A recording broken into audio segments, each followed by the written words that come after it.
Greetings, esteemed members of the Internet Society. Wherever you are joining us from, my name is Verengai Mabika. I'm Senior Policy Advisor for Africa.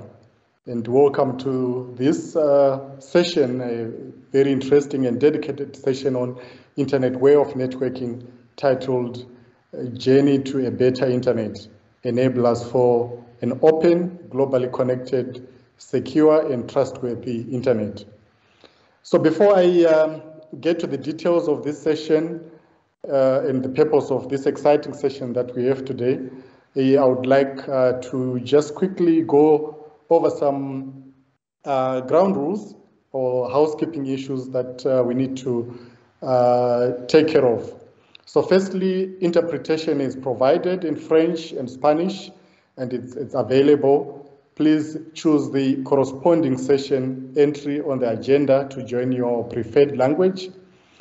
Please note that you will not be able to switch language within this English channel, so you have to go back to the agenda and click the desired language version. Closed captioning is also available for those that may want to be following the discussions. I would also like to say a big thank you to our event sponsors, Amazon and Flex Optics, who are bringing us the interpretation and captioning today. So big thanks to our events sponsors. I would also like to remind participants, colleagues joining us today that the event is guided by the Internet Society Code of Conduct, and all participants are asked to engage respectively and responsibly. This is quite important. On the right hand of your screen, you can see the chat area. Please use this for sharing comments and questions that you may have. You can do so in English, you can do so in French, you can also do so in Spanish. And when you do have your question, please kindly format your question with your first name and country. For example, Verengai, Zimbabwe, or Robert, Kenya. Please feel free to introduce yourself in the chat by stating your name, your country, and if possible, if you can add one word that comes to your mind when you think of the Internet Society community. I think this could be an interesting or an exciting exercise. So we are looking forward to that. This session is being recorded, and the recording will be available on the platform here after the event. And if you're active on social media like me, please follow using the hashtag CommunityWeek21 during the event. So these are some important housekeeping issues that we should take care of. Now, going to the session that we have today, which is entitled Journey to a Better Internet, Enablers for an Open, Globally Connected and Secure, Trustworthy Internet.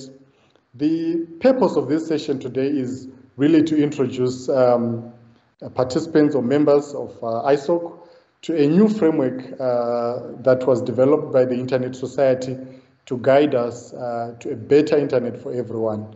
This is, of course, these phrases that I mentioned are part of our mission statement, so this is quite important for us.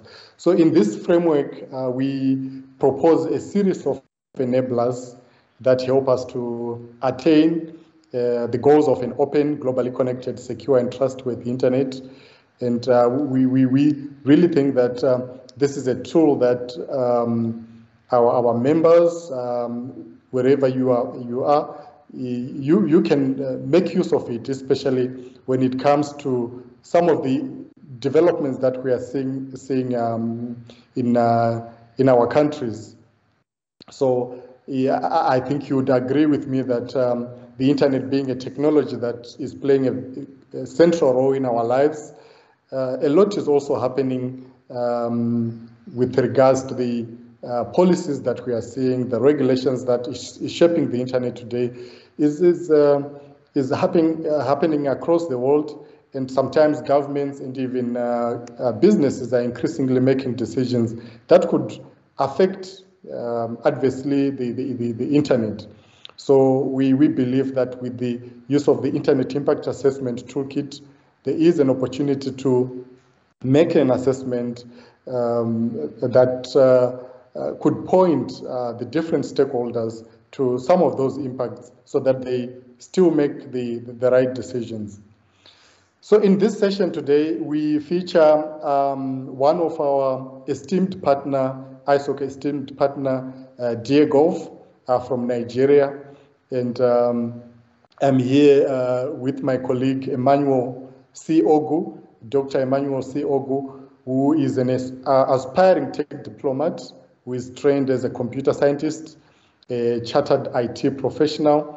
I know he's very much into cybersecurity and policy analysis. Emmanuel has a PhD in computer science with research focus on cybersecurity, and he's got a big passion on these issues. Emmanuel brings a wealth of experience in research, in information technology, and he is the founder and president of DEAR Government Organization based in Nigeria, an organization that used the Internet Impact Assessment Toolkit to do an assessment or an analysis of a proposed social media bill in Nigeria. And in this session today, we are going to be learning a few things about, firstly, how the Internet Impact Assessment Toolkit is structured, and then secondly, how to analyze the policy development in your country. And we are going to be looking at the case study of Nigeria, and Emmanuel is going to unpack to us how him and his team and some other stakeholders in Nigeria used this toolkit to do an assessment of this development. So before we get into the exciting discussion today, I think what I'll do is I'll start by giving a short presentation to conceptualize this discussion today. The presentation will briefly unpack some of the critical properties that are espoused in this Internet Impact Assessment Toolkit, as well as the enablers. And I'm hoping that colleagues, you get the details of these two important aspects if you browse the new Internet Impact Assessment Toolkit, and my colleagues will be sharing the links in the chat for those that may want to have a look at that.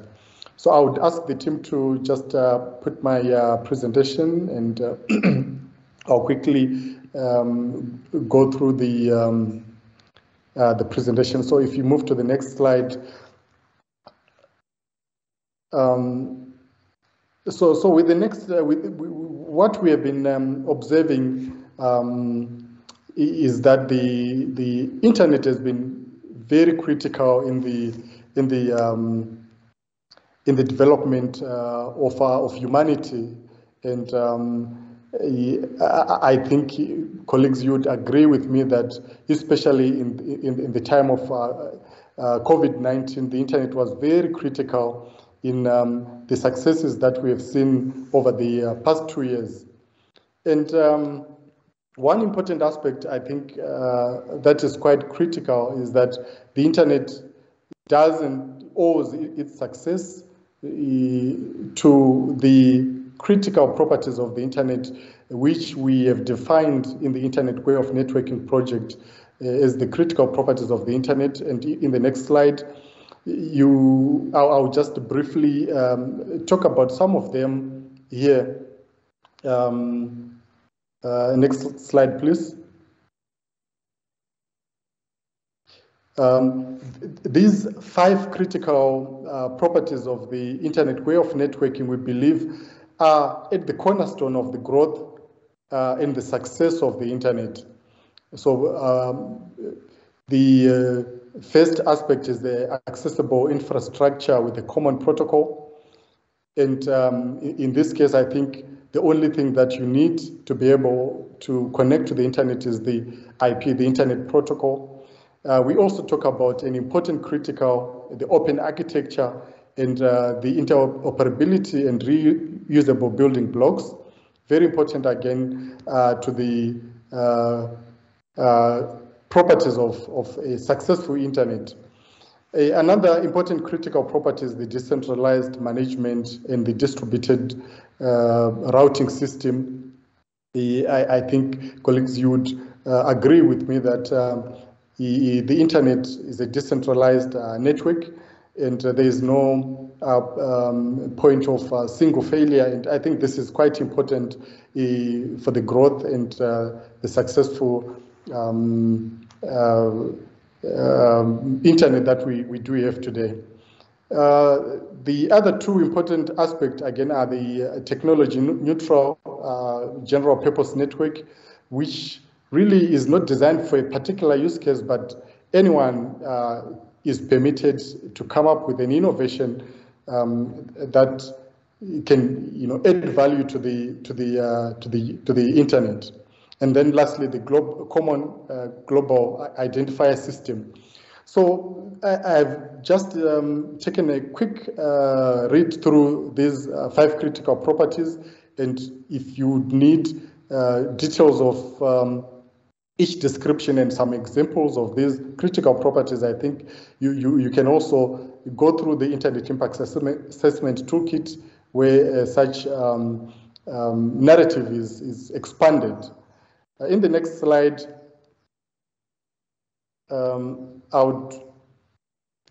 next slide, I think I've mentioned this.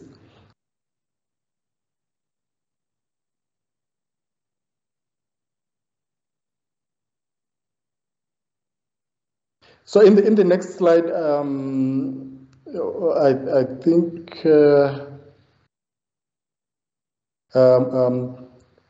if you can move slightly, I think we probably have a different PowerPoint. But anyway, what's important is that when we looked at the critical properties of the internet, the 5 critical properties that I mentioned, we realized that there are possibly additional enablers that makes it important for us to have the aspects that I mentioned: open, globally connected, secure, and trustworthy internet.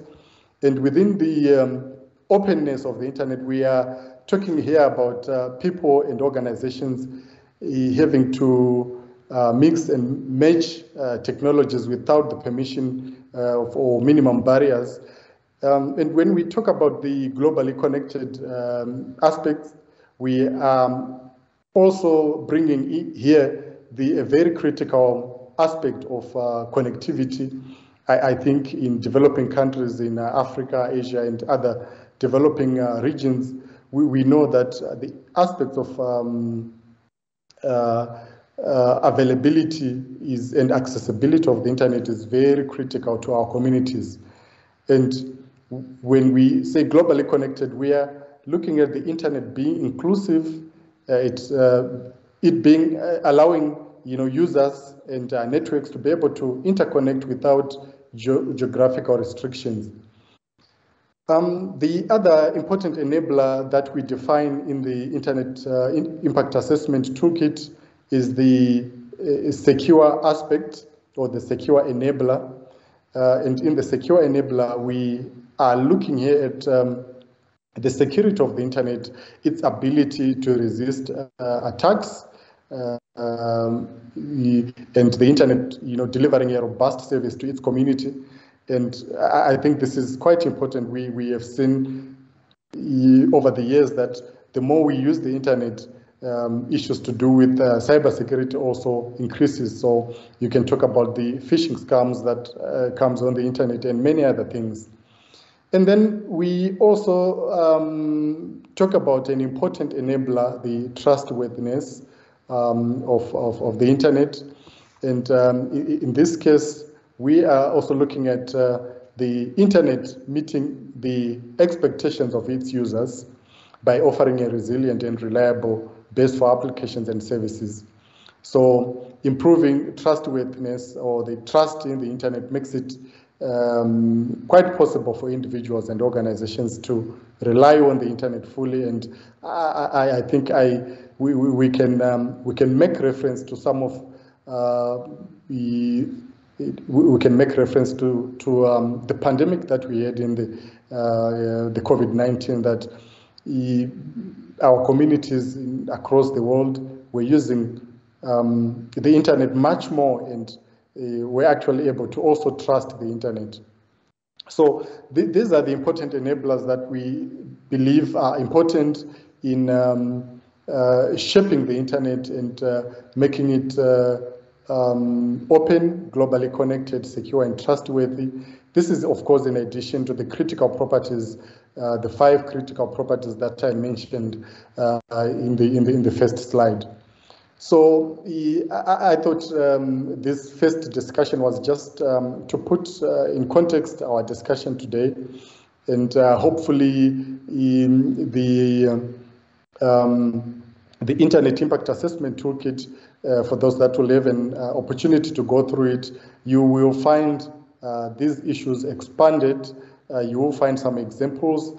And in the Internet Impact Assessment Toolkit, we also give some use cases and some screening reports. And this is exactly the next part of this discussion, where we just want to also listen to our colleague Emmanuel Ogo from Nigeria to just go through how he managed to, him and the team and some stakeholders in Nigeria managed to use this impact assessment toolkit to be able to do an assessment and analysis of the potential impact of a possible social media bill in Nigeria. So let me pause there and invite my colleague Emmanuel to also talk about his experience in Nigeria, and we can open the discussion for questions and other comments. Thank you. Thank you, Verengai. Welcome, colleagues and the ISOC community. If you would put up my slide, please. Not this one. Not this either. There is a different slide file for that.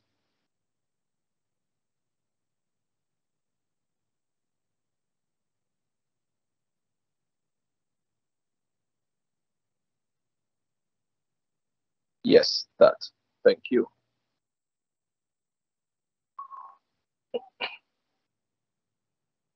So welcome once again, dear colleagues.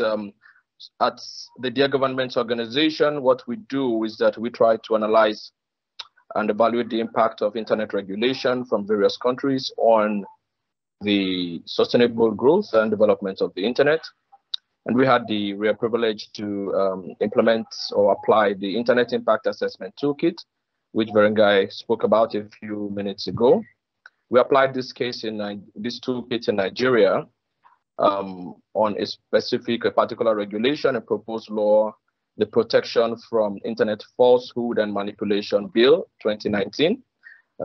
The bill was proposed on the House of Senate in 2019 and became known as the Social Media Bill, or better still, the Anti-Social Media Bill, as it gained such reputation in social spaces. And then the first thing you want to do in terms of applying a toolkit of this nature is to understand the regulatory context of what the toolkit is going to be applied to. And this was the first task that myself and my team were involved in doing, supported by some legal experts. In Nigeria, we were able to establish the context and interpretations of what the bill, the proposed law, sought to address. And then we discovered a lot of ambiguities, and we discovered a lot of technical lapses and technical loopholes here and there. But then going down to the grain of our findings in terms of the impact assessment on the internet, we discovered that certain specifications, particularly the access blocking order, the targeted correction regulation, and then the access locking order of this bill actually threatened the fourth critical property of the internet, which is specifically the common global identifiers that are represented by the domain name and the domain name system and domain name system security service. And specifically, we discovered that the provisions of this proposed law enabled the internet to be enabled access to certain online utilities and online platforms and applications to be disabled for a certain period of time that was specified in the regulation until such a remediation process, or rather a correction process, has been undertaken by the entity that owns that location to redress or fix that supposedly false information that was said to have been transmitted on that channel. While this application or platform remained blocked, individuals who tried to access this platform, especially from Nigeria, were greeted with a message that this platform, or would be greeted with a message under the provisions of this law, that such platform or such utility had been taken offline for flouting a particular regulation, and then they would likely be rerouted to another location, or the access would be terminated, their resolve DNS operation or their DNS access to the particular domain would be terminated abruptly. Now, fast forwarding to June 5th, 2021, we saw a test run, what is actually a pilot implementation of this law, even though the bill is still under consideration, it's still undergoing the second reading in the floors of Senate. We saw what was actually a pilot test of the extent and the impact that such a regulation could have on the Nigerian ecosystem. The government on the 5th of June 2021 took the decision to ban Twitter in Nigeria. Then the reality within which this ban was implemented was amidst the fact that Nigeria is the most populous African country. Actually, it's believed that almost 50% of the population of Africa is domiciled in Nigeria. I think about 40-something percent, 47% thereabout, is domiciled in Nigeria. And more than half of Nigeria's population are under the age of 30. So Nigeria has a teeming youth population. Nigeria is the technology innovation hub, according to many sources, and the largest digital market for telecoms, for consumer electronics, and various other digital utilities in Africa. And then, the other context or the other reality amidst which this ban took place, excuse me, is the fact that ICT contributes more than 10% to the gross domestic product of Nigeria. And so it was within this reality that this ban was implemented or was put in place in Nigeria. Definitely, in the extension of the Internet Impact Assessment Toolkit by the Internet Society, certain enablers were also put under threat by these particular proposed regulation, and then the aftermath, which was the Twitter ban, the implementation to this Twitter ban. And the first enabler that came under threat was the unrestricted use and deployment of internet technologies. We saw that this Twitter ban threatens applications and technology innovations rely on Twitter as a data source. All technology services and all innovations and products that integrate APIs that are powered by Twitter or that are provided by Twitter were basically rendered ineffective or inoperational. And we also saw that the enabler for easy and unrestricted access to the internet also came under threat by virtue of the fact that no service or infrastructure that is Twitter-based can currently be accessed in Nigeria without a VPN. A colleague also recently shared with me his experience while trying to apply to a job position, a job call that had been published by Twitter. And then this was not possible because the VPN kept returning, kept bouncing back, and this application could not go through successfully, as I was made to believe. So even job calls and job applications that are based on Twitter or that have to route through the Twitter infrastructure are rendered inoperational by this ban or by this process. Data confidentiality and the confidentiality of information, devices, and applications also came under threat, because in reality, we have seen experiences where VPN traffic had to route through jurisdictions where they are subject to interception by law, and getting on board such VPN services amid such a ban could endanger the privacy and confidentiality of data and information that is routed across the internet through these platforms. It also compromised, it also threatened the integrity of information applications and services by virtue of the fact that users seeking to access Twitter and its services are likely to end up elsewhere on the internet aside the Twitter website.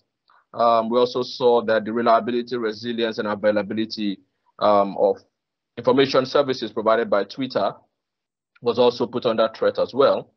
As a matter of fact, the unavailability of Twitter as an information source has compromised its reliability, seeing the usage statistics of Twitter drop by more than 20 to 30% in the months and weeks that quickly followed the Twitter ban in Nigeria. We also, and more importantly, saw that accountability as an enabler of sustainable internet growth and development came under threat, because the government set a dangerous precedence by unilaterally taking action against the internet to the detriment of other stakeholders.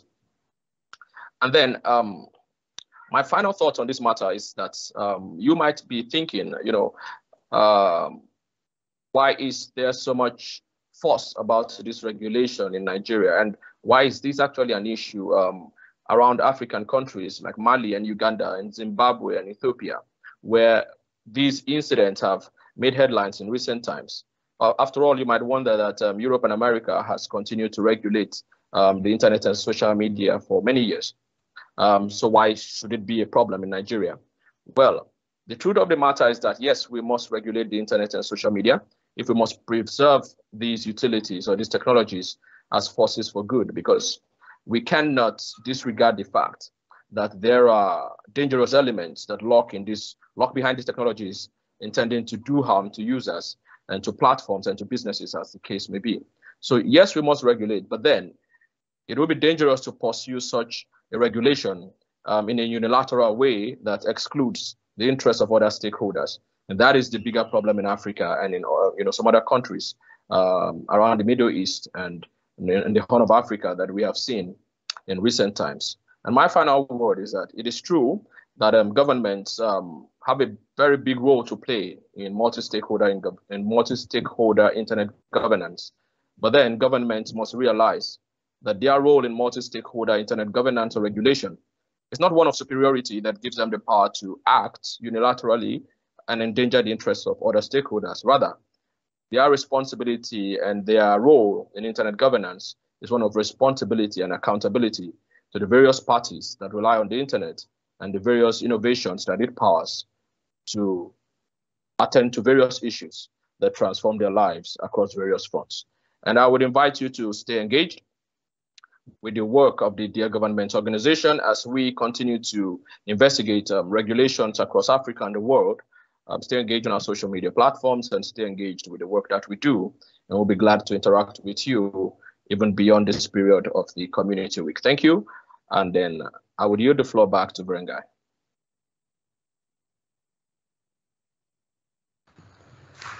Thank you very much, Emmanuel, for giving us some highlights of the process that you did with the assessment, which I think is an interesting exercise for fair development in a country like Nigeria.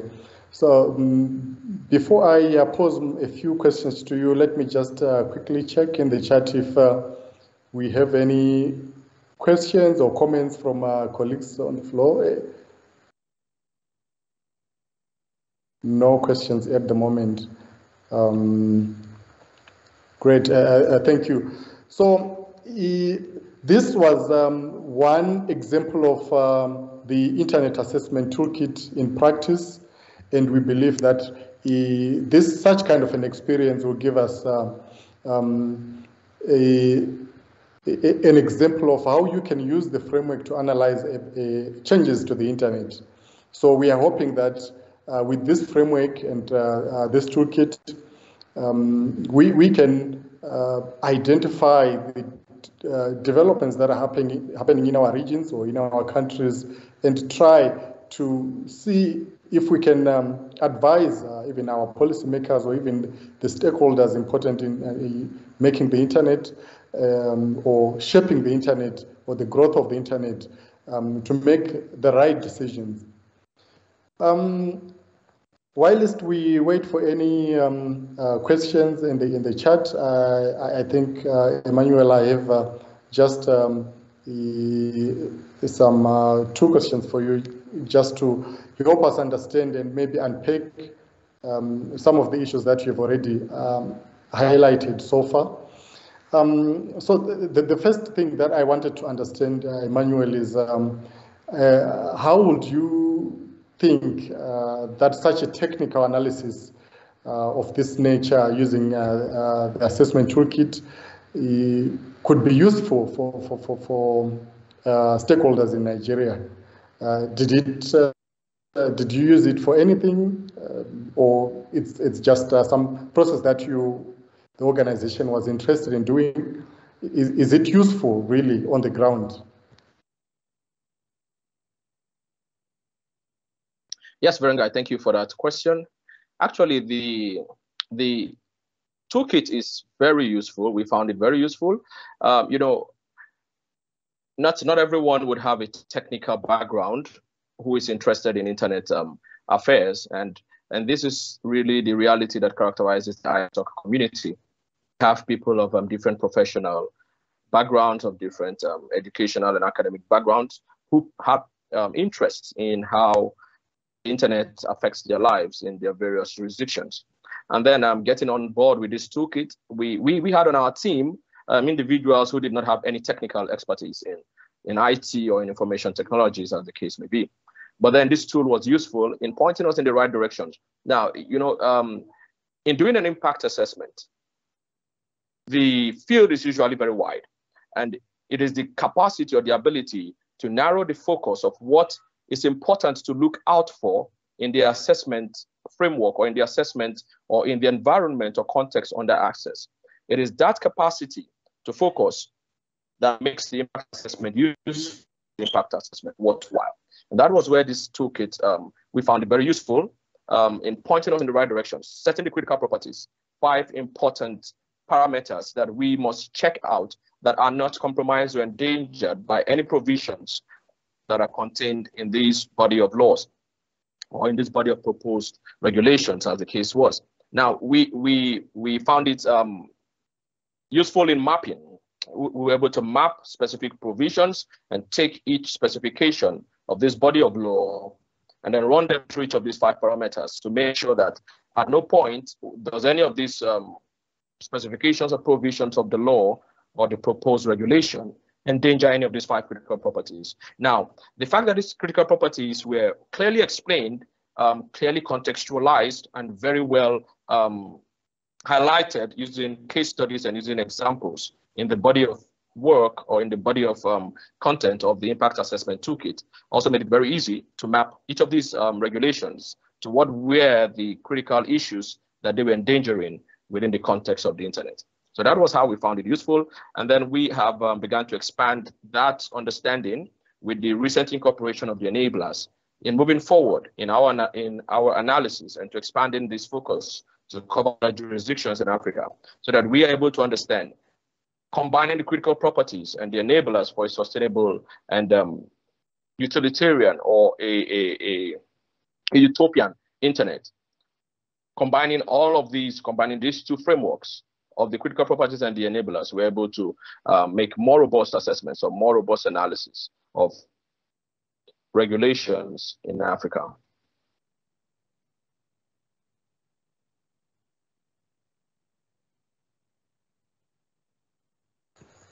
Thank you, Emmanuel, for expanding on that important aspect. I see there's one question in the chat from Charles Anaman, ISOC IL, and the question is quite lengthy. Let me just read through the question.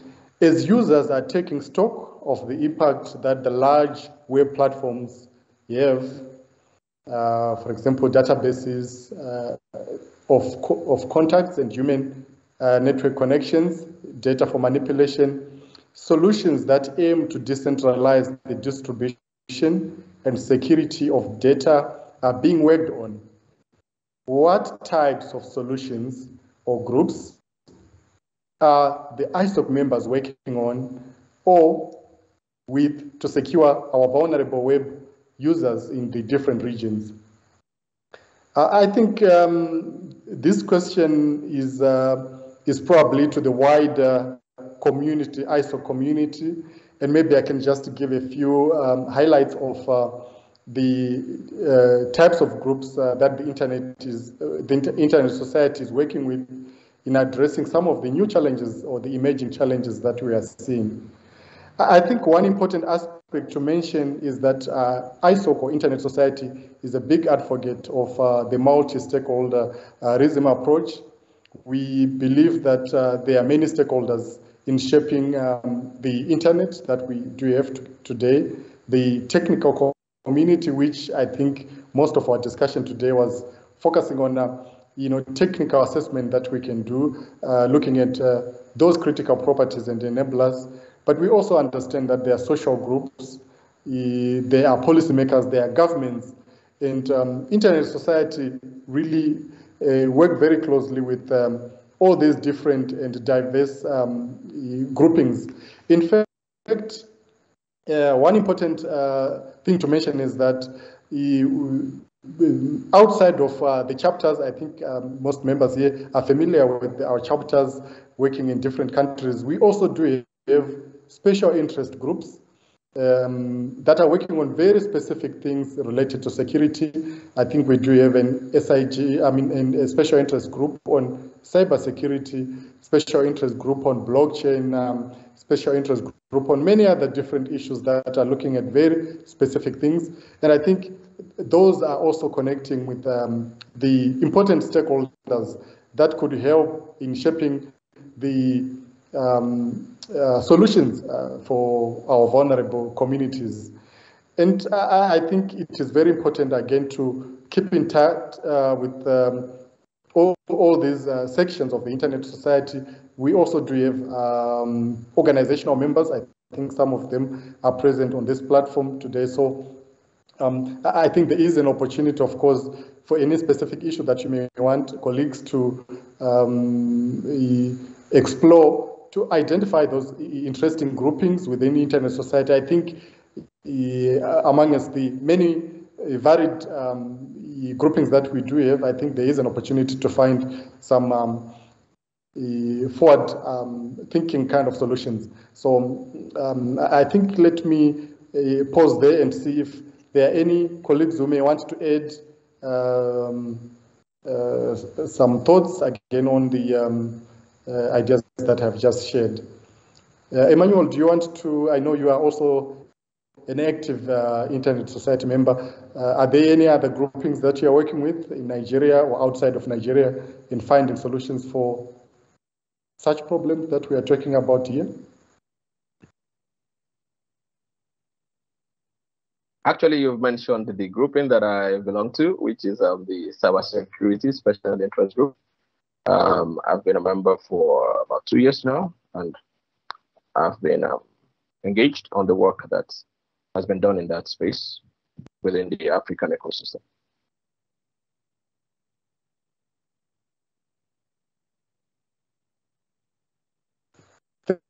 Thank you so much, Emmanuel. Let me check again if there is any other question. I don't see anything, but one last question from me. Emmanuel, I think you mentioned something, an interesting development, maybe a worrying development that happened in Nigeria. well talked about Twitter ban, which happened for almost 4 months. President, someone who resides in Nigeria, did you notice any significant impact of this development, especially in light of this discussion that we're having, that social media is also social media regulation is seen as an important aspect in developing countries and also in quite a number of countries across Africa? Would you say there was some impact on the ground for when this Twitter ban happened? Yes, there is impact on the ground. Thank you for that question, Verengai. So the impact on the ground we see is represented in the fact, or is embodied in the fact that much of the credibility of Twitter has been taken away by the fact that they have been under ban for a while. Now, if you still try to access Twitter space in this context, using VPN or whatever technology, whatever other technology is made available, you would understand the scope or the nature of discussions that are taking place in this space, especially within the Nigerian Twitter space. And the fact that entrepreneurs and businesses and media professionals and social media influencers and everyone who has turned to Twitter in the last few years or in recent times to make a living or to pursue some technology-driven or some technology-enabled interests, continues to grow about the impact that this ban has had on their businesses, on the access to information, on the fact that much of the reliability and much of the trust that users had in social media platforms up to date as a voice and a forum for having a voice on various issues of politics, various issues of governance, much of that has been taken away. And it is within this context that the danger in such an action by the government is made very evident. Because at the end of the day, in a democracy where citizens lose their voice, where only one party has the authority or one party usurps the authority to decide what is false and what is true within a digital space, that democracy comes under one of the most insidious threats and might be indeed on the brink of collapse. And that is the most obvious impact that we see about this ban.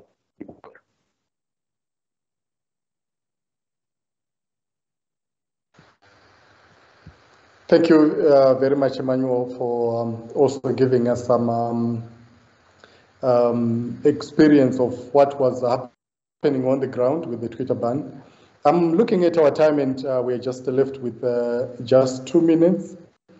Maybe I can just use the 2 minutes left to encourage our members to have a look at the